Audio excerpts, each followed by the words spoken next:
to make that decision. But I welcome that. I support a club making that decision, and I encourage them to do that.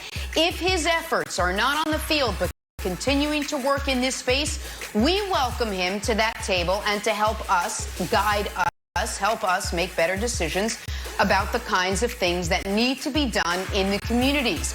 We have invited him in before, and we want to make sure that everybody's welcome at the table and trying to help us deal with some very complex, difficult issues that have been around for a long time. But I hope we're at a point now where everybody's committed to making long-term sustainable change. So, Nick, Roger Goodell encouraging teams to sign Colin Kaepernick. What do you make of what Goodell had to say last night? So, I guess a couple things primarily. One is, it is immense movement from the commissioner who just this past December, after Cap's workout went awry, Roger Goodell said publicly, we've moved on from Colin Kaepernick. So December saying we moved on to now in June saying he encourages a team to sign him. It's immense movement, and I'm glad Commissioner Goodell has moved on that front. And I can also answer Commissioner Goodell's, almost question within his quote, if Colin wants to resume his career. I can tell you unequivocally, without any question, from firsthand conversations, Colin Kaepernick desperately wants to resume his career that he feels he never should have had to pause while he was fighting for not only social equality, but very specifically trying to shine a light on police brutality against minority communities. So I'm encouraged by this, but it's my job here to give you my honest opinion. My honest opinion is Colin Kaepernick's never going to play in the NFL again. I think there are three primary reasons he'll never play in the league again, and we'll start with the first one, which is I think people misunderstand the level of support this cause has nationally. We aren't good at math in this country. Nate Silver, a great mathematician, said Hillary Clinton had a 70% chance to win the election, which means she had a 30% chance to lose it. When she lost it, everyone's like, oh, Nate Silver doesn't know what the hell he's doing. But 30% outcomes happen all the time. But we can't conceptualize that. So when you hear 60% of white Americans currently support the Black Lives Matter movement, you say, wow, how far we've come. What amazing strides we've made. And that's true.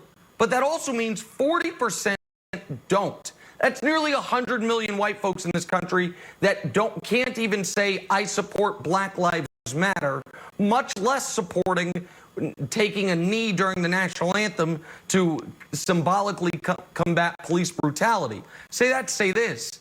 There's at least, in my mind, 15, 16, 17 owners at a minimum that just immediately cross Colin off the list based on that.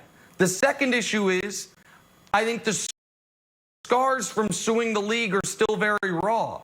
Troy Vincent, who was one of Colin's largest and loudest, I should say, advocates during his, the previous 3 years when he's been out of the league, within the league office, Troy Vincent had a very interesting comment just last night to Adam Schefter when he said, I have advocated for Colin publicly, privately, and then he added, even before a judge, which is an allusion to the lawsuit Colin, I think justifiably, but still the lawsuit Colin brought against the league. I think that burnt some further bridges, either with the league office or certainly with some owners. And then the last one is the closest to a football reason we can come to, which is we now have what?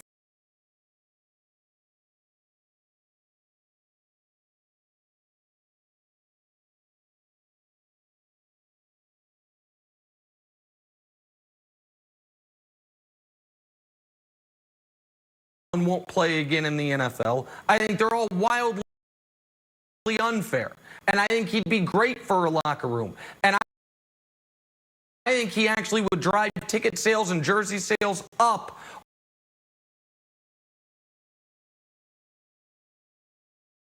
When you look at the totality of it, certainly some people would walk, but some new people would come to your team. But if I'm giving you my honest answer is I think January 1st, 2017 was the last game Colin Kaepernick will ever play in the NFL, unfortunately, Wiles.